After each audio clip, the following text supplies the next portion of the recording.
So we'll just kind of just go back and forth, banter, and then we'll kind of cue you in. We'll talk about what it is, blah, blah, blah, blah, blah, your history. I'll kind of say, like, what can we know about you that you couldn't read off of Wikipedia or whatever, anything like that, right? Sure. All right.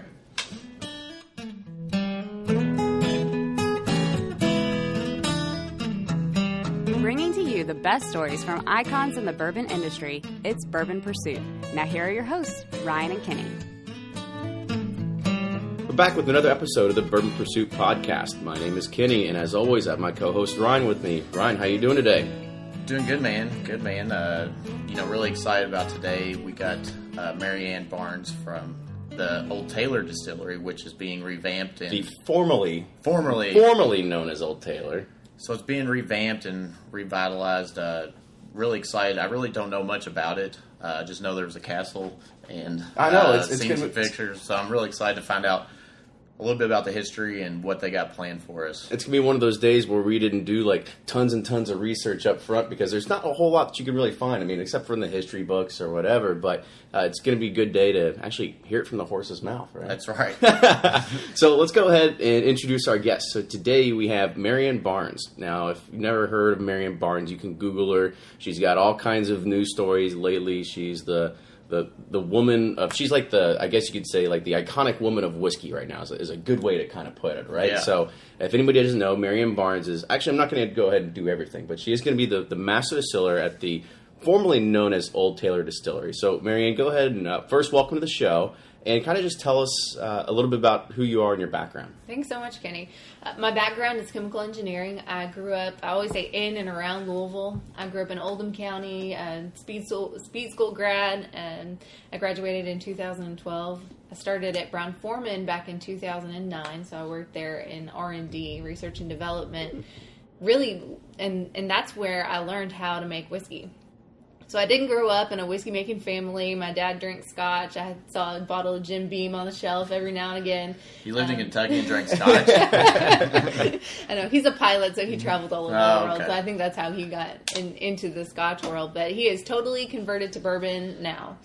Ever since I worked for Brown-Forman, he's just completely moved over. Now, before we go any further, since you did work for Brown-Forman, now I've interviewed there, and I kind of know a little bit about, like, you have this ambassador program. So were you an ambassador for a particular brand while you're there? I'm assuming it's going to be Woodford Reserve, but go ahead. So they did product promotion money and all that good stuff. I wasn't a ambassador of any brand in particular, but I was the master taster for the whiskey brands. So when I was out talking about stuff, it was always either Old Forester or Woodford Reserve. Mm-hmm. Cool. It makes sense. Right. So give us a little bit of a background about how like chemical engineering plays into this, right? I mean, we've talked to a few different master distillers, and I guess this is one question I've always been kind of intrigued about is if you want to get into this industry and you kind of want to know about how people climb to the top and the background and history they have, like what does chemical engineering really play into this sort of role? It's really important for a technical distilling job. You use all of the major unit operations that you learn in chemical engineering school. So distillation, fermentation reactors, heat exchange, all those things that you learn the intimate details of how to calculate and size in engineering school. It's hands-on every day in the distillery. So it was really exciting to get a co-op at Brown-Forman and start to use what I had learned in school. Mm-hmm. We have Brown-Forman has a micro distillery, like a small pilot plant in the R&D facility. So I was out there all the time. If I wasn't working out there, I was just tinkering, learning the equipment, playing around.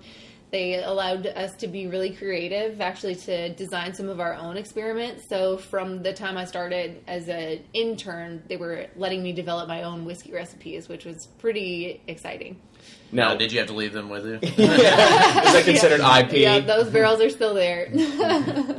So I guess talk to us about what's the future happening with you, right? What's going to be happening here and why we have you on the show? Well, it's just super exciting. So I made the choice to leave Brown-Forman, and it was not an easy decision at all. I had an amazing opportunity there, an amazing career trajectory. I was training with Master Distiller Chris Morris to become essentially the next Woodford Reserve Master Distiller. I had achieved Master Taster there. So it wasn't lightly that I chose to make this move. I saw the opportunity. when you walk on the site at Old Taylor, it's a limestone castle, for one thing, and you walk around and you feel the history there. It's kind of like walking back in time. It's hard not to fall in love. And then after I met my partners, Will, Arvin, and Wes Murray, that you just feed off of their passion and excitement for the project. And I was really impressed with them and their plans, and it just felt right to get plugged in and help revive this site, bring it back to life, and really get to put my stamp on it and develop brand new recipes, as opposed to continuing an 80-year tradition. I'm going to start my own. Yeah, I mean, that's also one of the things that probably a lot of listeners should know, is that even though it's going to be formally known as Old Taylor Distillery, I guess, is there going to be a new name, or is it going to still be Old Taylor? What's the kind of thought process behind there? We would love to keep the name, but unfortunately we can't. That trademark is owned by another company. And does it rhyme with Schmuffalo Trace? Is that it? Yeah, actually, or Krasarack. Yeah. Krasarack, yeah. Yeah, so we will not be able to use the Old Taylor name. We will be renaming it, and it's been one of the hardest things for us. It's been a real challenge to figure out what we're going to name a place that's been the Old Taylor Distillery since 1887. Mm-hmm. So it's going to be a new name. The whiskey and the distillery are going to share a name to honor the place and the history there. And then our gin, so I don't know if y'all were in the know there. We're going to be making gin. Got to make money somehow. Yeah. Out the gate. It takes a few years to just put a bourbon out, right? So you got to be able to make something up front to get some more dollars rolling in. So that's right. So we'll be making gin. So aside from just tourism and events, we're going to make money by having a Kentucky botanical, a state-grown botanical recipe gin. All the botanicals we've grown on site. It'll be a whiskey base recipe, and that will have a different name than the distillery and the brown spirits. Old Barnes. Old Barnes. That sounds good to me.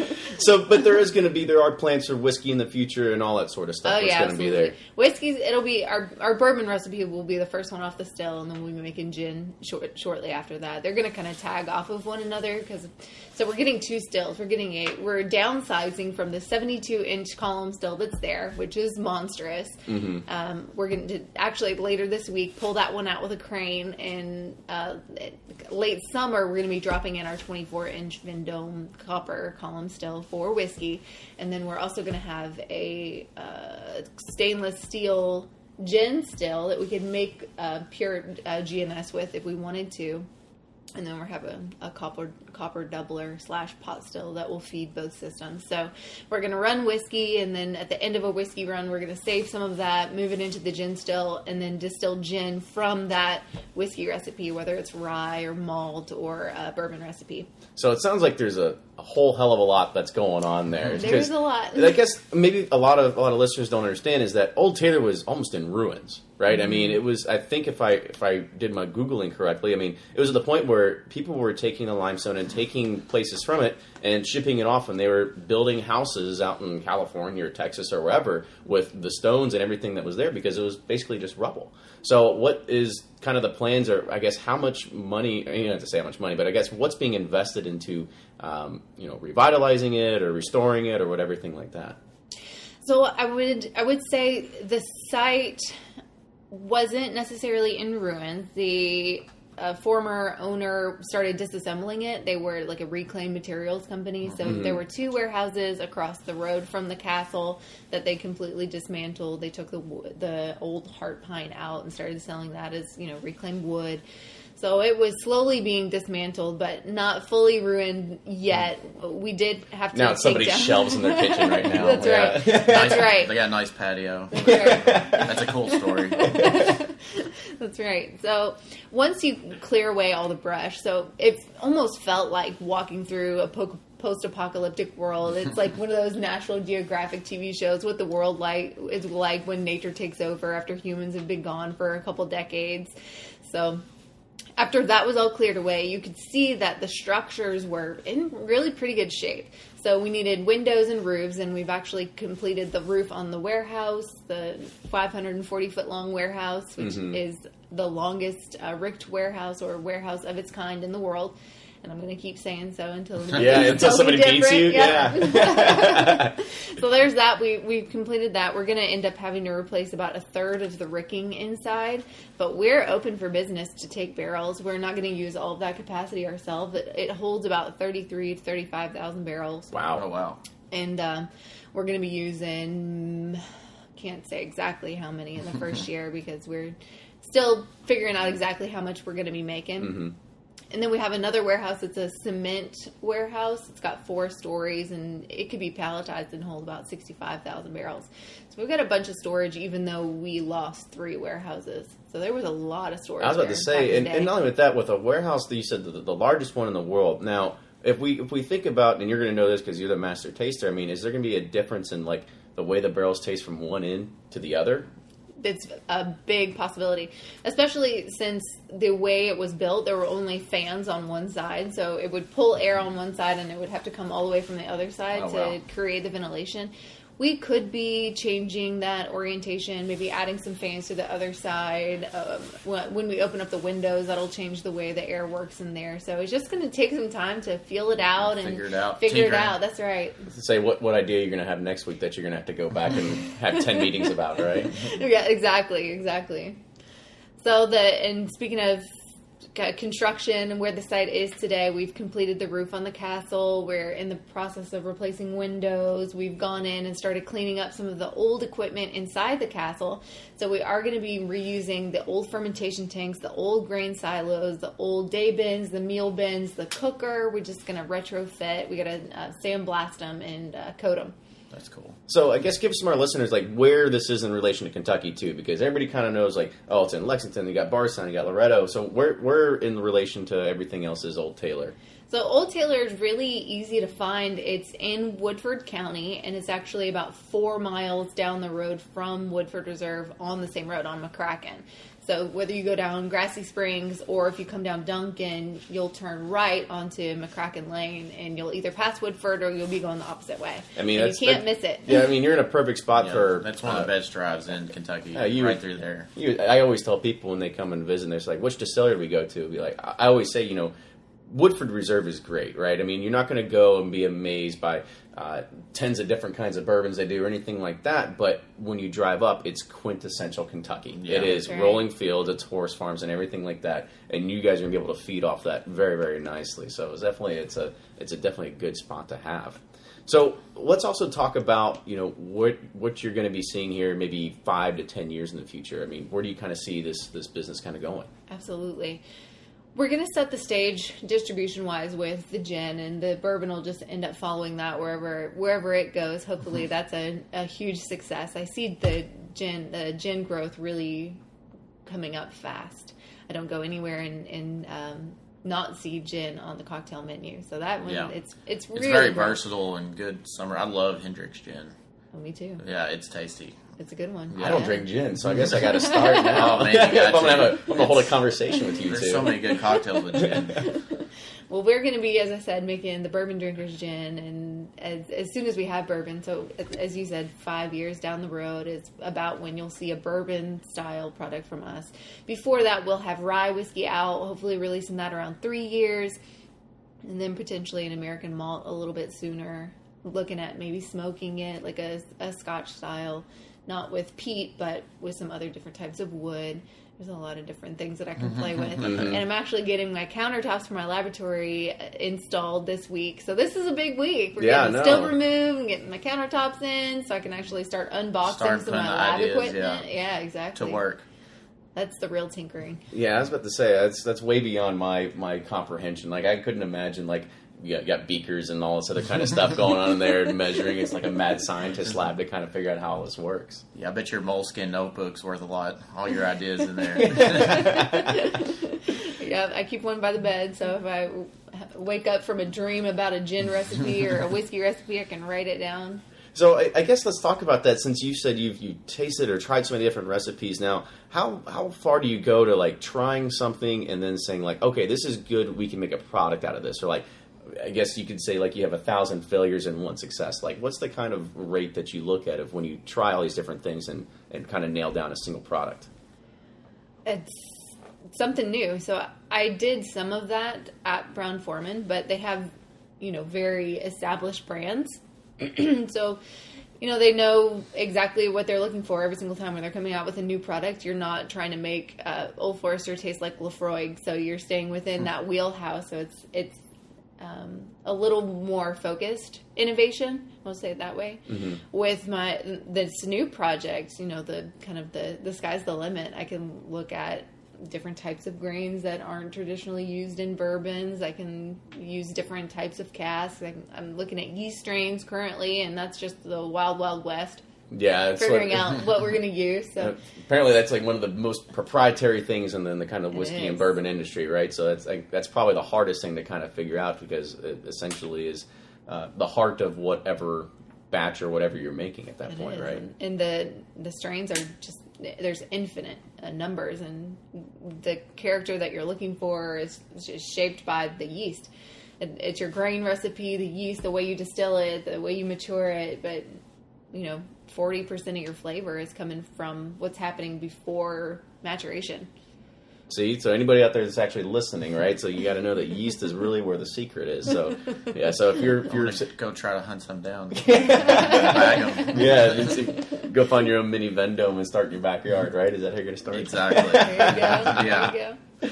So let's talk a little bit about maybe what can you do differently at formerly known as Old Tailor versus when you're Brown-Forman. I'm guessing it's more experimentation, more putting your kind of spin on everything, right? So kind of talk about what makes you excited to be able to begin this journey. I'm super excited about the opportunity to get out there in the fields with the farmers, developing relationships with the guys that are going to be making the barrels, going directly into the laboratory where the yeast strains are going to be cultured. They do that at Brown-Forman, but we have they have a department for everything. So there's very specialized people that are doing all these tasks at Old Tailor. That's me. I'm that department. You're doing everything. You got everything. I am responsible for all of those things, and that's really exciting and a huge opportunity for me to learn and get my feet wet in all of these things. So I'm super excited to, go out and meet the farmers and talk to them about how the fertilization schedule impacts the size of the grain and what we're going to be looking for specifically as a distiller, and helping them to learn while I'm learning about what they do. And I'm actually going to be out there on a combine harvesting wheat that could potentially go into one of our projects. So I just can't wait about that. I mean, that's going to be in a couple weeks. I don't know any other distiller. Maybe there's been another distiller to go out and ride on a combine, but those things are like Cadillacs. You're almost like an official startup mode, right? I mean, that's kind of what it is, because a lot of people we talk to, at least master distiller wise, they're not doing all that, right? They don't touch that aspect, and more or less they all have become marketers for their particular brand, right? So, of course, they still do the tasting. They choose the premium barrels, whatever it's going to be. But, yeah, a lot of it's turned into kind of a marketing game. But, yeah, it's kind of good to see that, you're kind of sticking to the roots and kind of figuring out, like, oh, this is the way it's going to be. Now, since you are going to be a master distiller, and you are probably one of the first women master distillers since Prohibition, at least from the research that I could do. So what's it, I guess, it mean to kind of be a woman in this time of whiskey and being able to say, like, at this point in my career, I've gotten to this? It's really exciting. I've been kind of the only woman in a male-dominated field for a long time. Even back in high school, I was doing automotive at the Oldham County Career Center and changing oil, and a group. I think there was 2 other girls in my class of like 20 or so. So I've always been, kind of comfortable in that setting. I never been treated any differently, I guess, than just one of the guys. One of the guys, I guess. So I'm very comfortable in the place that I am, and it's been a very warm welcome from the industry. I think it's taken the consumers a little bit longer to warm up to it, but the old guard is passing, and I think it's just so exciting. And, we're seeing more women consumers, more female consumers, more of these like bourbon women, whiskey chicks, whiskey women, all these different groups. And there's a million that I didn't say, but it really embracing women in brown spirits. And that's coming into the industry as well. There are organizations such as Loads, Ladies of American Distilling, that are really bringing visibility to women that are in distilling, but maybe not the head of the distillery. You know, you see women that are running the bottling lines and women that are in the distillery doing day-to-day functions, not the master distiller per se, or distillers. You know, there are a bunch of female distillers out there, and I'm just so excited to be part of this herd that is moving, and, you know, it's really exciting. Becoming that woman of whiskey icon, if you will, right? Yeah. That's good. I know in our circle of friends, bourbon's gotten a lot popular with the women. Not my wife hasn't taken on to that, but a lot of her friends are starting to drink old fashions and just sampling bourbons. It's pretty cool how just, you know, it used to be just a men's drink supposedly, but now it's definitely taken on with the women and everything. So. Mm-hmm. That's one of the ways it happens too. So you start with maybe a flavored whiskey, hate to say it, and then you go to a Fireball, Fireball, and then you go to a nice cocktail with bourbon, with a nice bourbon. And you go to one that's a little more bourbon forward. You can taste it more, and then you're willing to try some taste of straight bourbons, and that's just how your palate changes. That progression of a bourbon drinker that Bourboner did. It's everybody starts off with Coke and bourbon and Coke, and then they go to maybe a rocks, and then you know slowly wean yourself. And now you're on barrel proof like me, and it ruins you. It ruins me. You know, it was funny. So this last weekend, I went to the Bourbon Affair event, or the opening of it, and it was a really good mix of. I mean, it was, I'd say, at least probably 60-40 men and women there. But I mean, I sat at the table and I see women sitting there drinking whiskey neat and bourbon neat. I'm like, how about it, right? I was like, yeah. So I'm sitting here with, you know, my one ice cube, right, just trying to mellow it down, because some of them, you know, I was drinking some Wild Turkey Rare Breed and I had to kind of mellow that one down a little bit for me. But I mean, it was very, very positive to kind of see that in that environment. So I guess also kind of talk to us a little bit about what do you think has made you successful so far, and why you were chosen to be the master distiller at formerly known as Old Tailor. I am very passionate about this industry and about the work that is done in this industry and making high quality spirits. I work really hard. I learn really fast. I love to learn. So I think that's one of the most important things about it is you never get to the point where you know everything. And I think that, you know, every master distiller out there would say the same thing. You never get to the point where you know everything. You're constantly bouncing ideas off of other people that you know, other master distillers that you know, and learning from them, because there's no two distillers that run exactly the same way. Mm-hmm. Well, that's also interesting to kind of know, and you know, we talked about the yeast strains a little bit earlier and how that kind of differs all the different bourbon products from one another. Kind of give us an idea of, you know, what do you think is going to make, when you get to the point of being able to release a bourbon, is going to be like, what's going to set you apart in this kind of, I don't want to say it's not a flooded market, but it's a market that we see has a lot of established brands. Well, it has established brands, and you've got these other people that they go and they buy 3 different barrels from somewhere else, they blend them together, and they say, we've got our own, right? And then you see these things on the shelf, and you're like, I've never even heard of this before, right? And so I guess what's going to make you the kind of stand out amongst something on the shelves? I think, first of all, our brand is going to have a little bit of a leg up because of the history of the site. So we have a limestone castle that was built in 1887 by Colonel E.H. Taylor, who was bourbon royalty and put a huge stamp on the industry with the Bottle and Bond Act, but also bringing that elegance and sophistication, really bringing an experience to the industry. I mean, he had European formal gardens on the site of the distillery, built that beautiful spring house that has the European style, the solid limestone columns. And just knowing how passionate he was about bringing honesty and transparency and authenticity to the industry. So our idea, our brand strategy, is to take that bottle and bond and his idea of that relationship, that bond between the consumer and the distiller, to a modern era. So it's not all that, you know, it's different today. So we're not looking to bottle and bond because we don't know what everything else is. You know, we know it's whiskey. We know it's made here or there. It's not going to kill us. Yeah. Supposedly. Well, I mean, no paint thinner in there. If you use it responsibly. Everything's in moderation, right? Yeah. Right. No paint thinner, no arsenic, no tobacco chew in the bottle nowadays, because we have all of these different regulating entities. So we want to bring bond to a new era in a way that it's really relevant. So being 100% transparent, being as authentic as possible, doing things in a way that we would be proud of and that Colonel Taylor would be proud of. So knowing exactly where your grain came from, knowing the farmer, when it was harvested, why the yeast strain was chosen. Obviously, we're not going to provide all the genetics because that would just be silly. Yeah, there goes. Anybody could make it at that point. Yeah, that's right. But we're going to tell you the character, and we're going to tell you, where it was in the warehouse and why, and as transparent as much information as we can provide. Age statements. Gotcha. Exactly. You're going to know when it went into the warehouse and when it came out, and why we blended it the way it was.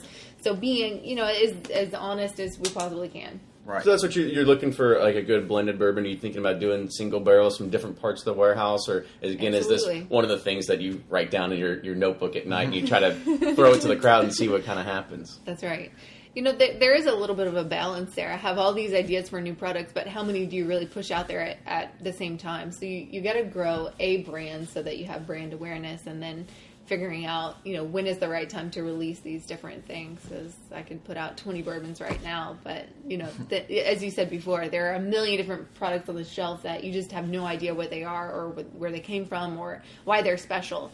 So we got to make that relationship and tell you why we're special before we expect your purchase. You're already on the first step of brand awareness by coming on here, because you're going to get at least 10 million followers now on Facebook and all that sort of stuff.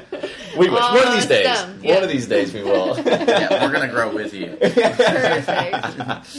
Well, good. So we're getting to the top of the show here, running to that 30-minute mark. Is there anything you kind of want to leave our listeners with, like what they can expect here in the next, I guess, when do you think you're going to be up and running to actually start making gin and getting that out the door? Thank you for asking that. So I'm going to be making product distilling by the end of the year. It'll be December or January at the very latest. So we could potentially be in distribution for gin early next year. However, the site won't be open for tours and visits until spring next year, so spring 2016. And that's super exciting. But I did want to let all the listeners know that if you want to check in on the project, even though we don't have a name yet, you can find me on Facebook, Marianne Barnes. I have a public figure page that I'm posting pictures and so it's like videos. the choice between him or her and Kim Kardashian, right? So you figure out which one you're going to follow, but right. Yeah, you click the like button. You can choose both. Yeah. But no, it's great. Actually, that's why I was able to contact you through there originally, and I kind of looked through some of your old posts. You post pictures of stuff, and you're like, guess what this is, right? And people will be like, oh, it's an old grain still, or it's something like that, right? Yeah, so it's definitely really cool to kind of follow you along on Twitter, see the progress of what's actually happening there, so you get, real-time picture updates of everything that's going on at the distillery, and that's how you're probably going to stay up to date until you come up with a name and a website and a mailing list, right? That's right. Yeah, only got Facebook for now. We'll probably be getting some more of those social media things going as soon as we have a name. Yeah. So Facebook, and then start looking for Twitters and Instagram and all that good stuff later on. Well, awesome. Well, Marianne, again, thank you for being on the show today. It was a pleasure to talk to you and guys, kind of get awesome. Yeah, so, super excited. Can't wait. Yeah, we'll probably try to get you back here maybe in a year or two bump, and we'll kind of figure out where the brand's going, what some of the products you're thinking about, and what's aging, and when it will kind of be released for the next bourbon release as well. So. Well, we got to get you all out to the distillery too next time you have a chance. Sign me up. Yeah, twist my arm on that one. Well, great. So if you want to be able to follow us along on Instagram or Twitter, go ahead and follow us at Bourbon Pursuit. Subscribe to us on iTunes. You can also like us on Facebook along with Marianne. Yep. Thanks again for coming on. It was super awesome. If you guys ever have any suggestions or feedback, just let us know, and we'll see you next time. Easy enough.